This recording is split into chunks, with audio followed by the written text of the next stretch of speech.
Welcome back, guys. I trust you are doing well. Now, usually it's suspected that the arrest and even the courtroom experience whilst going through prosecution is actually going to change a man and give him second thoughts about going down the wrong path again. But imagine how surprising it is when a man who has been arrested for multiple charges of rape, kidnapping, and assault of his former girlfriend decides that, okay, whilst you are taking me to court to go and prosecute me, I'll decide now that I'm not interested in that anymore, but then I'm rather interested in breaking free, killing the judge who is going to sit on my case, and killing other court officials and everyone in the court, and making my escape. This is the true crime story of Brian Nichols, and trust you me, it's one of the crazy ones. If you are ready for this true crime story, please buckle up and let's go. Brian Nichols had been arrested for the raping, kidnapping, and assault of his former girlfriend after he had actually found out that she was dating a minister from the church they both attended. He felt betrayed, and as such, he indulged in what he did. Now, there was actually a first attempt to try and prosecute him, but that trial ended with a mistrial and a hung jury. So, processes were being put in place for a second trial. Now, whilst awaiting a second trial, there is actually some form of evidence to corroborate the fact that some friends and family members of Nichols had expressed their concerns that this guy was planning to escape because they got wind of the fact that he was actually planning an escape plan with a friend. But it seems that these tips that they brought up didn't get the attention that it required, because fast forward towards the second trial on March 11th, 2005, Nichols would end up overpowering a sheriff deputy whilst he was changing clothes at the Fulton County Courthouse. In the process, he stole her gun, which was a Glock service pistol, and beat her into a coma. Nichols had previously attempted to sneak a shank into the courtroom via his shoes. So Nichols changed into civilian clothes originally intended for use during the trial, and then he entered the courthouse and the chambers of the judge, who was actually going to sit on his case.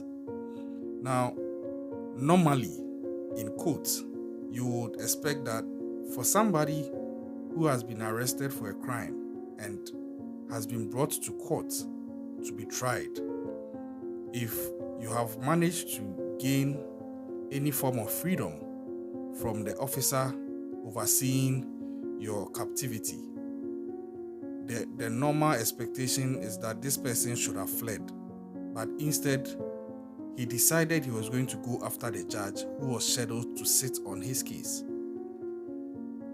That is odd in itself. Now, the judge's name was Roland Barnes. Now, on his way to the judge's chambers, Nichols encountered case managers Susan Christie and Gina Clark Thomas, and then an attorney who was also called David Allman, whom he held at gunpoint and demanded that they give him directions to Barnes' location. In the process, a sergeant entered the courtroom, and when he saw what was happening, he attempted to disarm Nichols, but he failed, and as such, he was forced to handcuff the others. Nichols overpowered this sergeant and forced him to handcuff the others. Now, whilst that struggle was going on, the sergeant was able to actually set off an alarm, and Nichols also tried to unsuccessfully disarm the alarm. So at least notice had been put out that there was trouble in the courthouse. Now, Nichols didn't give up even after this trigger. He progressed on into the courtroom, where he would fatally shoot the judge and court reporter. he fatally shot the sergeant, and then while escaping the courthouse, he decided that it was not enough. He was actually going to go on a rampage, and anybody who would try to follow up on his trail would also get what he had for them. Of course, the justice system wouldn't let this slide, because this is somebody who is already scheduled to have come to court to answer to some crimes he had committed earlier. So if you have the audacity to kill the judge who was going to sit on that case and kill other people, definitely there was an issue. Now, a reward of $65,000 was announced for anyone who gave information leading to Nichols' arrest. Nichols attempted to kidnap a young woman as she was walking home from a gymnasium, but he decided that it was not worth pursuing because, fortunately for this young woman, she was in the company of her boyfriend, and the boyfriend was able to fight Nichols off. But fast forward, later in the same day, Nichols fatally shot an ICE special agent called David Wilhelm and then stole his badge, gun, and pickup truck. Now, it's unclear why this guy was doing this and where he thought it was going to end up, or in actual fact, where he thought he was fleeing to, because it's bad enough you have been arrested and scheduled to be prosecuted for the kidnapping, raping, and assault of your girlfriend. But if you decide to kill the judge, kill a special agent, kill a police sergeant, kill other people, and escape, definitely your life is definitely over. Nobody is going to look over it and say that, oh, let's move on with our lives. So it's still unclear to me why this guy was doing this and what he thought was going to be the end of it. Now, there was a manhunt on him, and police received a 911 call from one lady called Ashley Smith, who said that Nichols was at her place in Georgia. Law enforcement responded, and in the process, Nichols surrendered. Authorities recovered several stolen firearms and then the badge of the special agent that Nichols had killed. He had actually dumped his stolen truck about 2 miles from where he was arrested at. Now, the lady who called the police indicated that she gave Nichols methamphetamine and read portions of a book to him. The book was titled A Purpose-Driven Life, and she tried convincing Nichols to turn himself in by telling him about her husband's death and showing him a scar she got in a car wreck under the influence of drugs. According to her, after she had made pancakes for him for breakfast, Nichols allowed her to leave to see her daughter, and then she called the police. She was actually awarded the reward money that was put out on the head of Nichols after he escaped. From there, Nichols was taken to the Federal Bureau of Investigation and then onward to the Atlanta police station, where he confessed on video and detailed his crimes.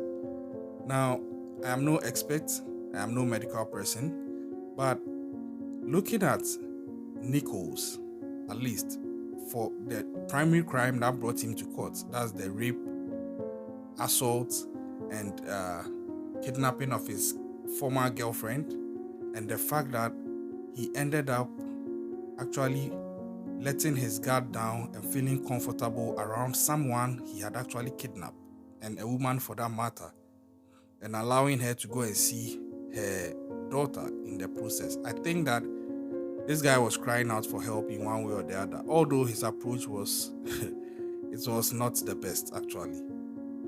And his trial would begin. There were forms of defenses or attempts of defenses on his behalf by his defense team, trying to link his childhood and drugs and whatnot, but the jury deliberated for 12 hours over a period of 2 days, and they found Nichols guilty of all the 54 counts that had been leveled against him. And subsequently, on the 13th of December 2008, Nichols was sentenced to multiple life sentences with no chance of parole. Now, I understand this sentencing to an extent.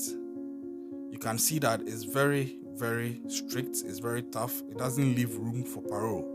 Someone might say it's harsh. I don't believe it's harsh, especially when it's being handed down from the legal people by a judge whose colleague you have actually killed unprovoked.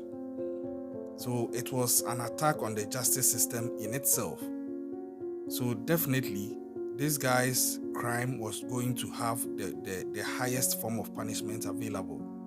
And looking at the number of people he killed within less than 24 hours after his escape, it tells you that this guy is unhinged and he needed to be put away from society. Because ideally, maybe if he hadn't met this woman who was able to calm him down some way, somehow, using the methamphetamine, he could have killed more people if the need had arose in his mind. Now, what do you think about this story? This guy was primarily brought to court after being arrested for rape, assault, and kidnapping of his girlfriend, which, don't get me wrong, in itself is really bad, but he caps it up by escaping, beating the officer who was overseeing him, deciding that he was not going to flee yet. He was actually going to go and look for the judge who was scheduled to sit on that original case and then kill him. Now, I have this question. Why did he decide that it was so important that he was actually going to find this judge and kill him? This doesn't come out clearly, and my research couldn't help me find any reasons to that effect, because I think there was a vendetta at play here. Why then would he decide that it is important to him that despite gaining his freedom, he is going to risk it again by going after the judge who was scheduled to sit on his case and then off him? Let's have your comments in the comment section. If there's anything about this case that I missed, please give it to me in the comment section and I'll take note of it. If you have an answer to the reason why he decided that he was going to attack and kill this judge, please share your comments in the comment section. Let's have a discussion. What do you think was wrong with this guy originally? Was he just a psychopath? Was he a bitter guy? Was he crazy? Or he was actually having a core problem that needed help with? Thank you for subscribing to this channel if you've already done so. Kindly help us to hit 1,000 subscribers. We appreciate your support. We'll catch you another time and stay safe out there.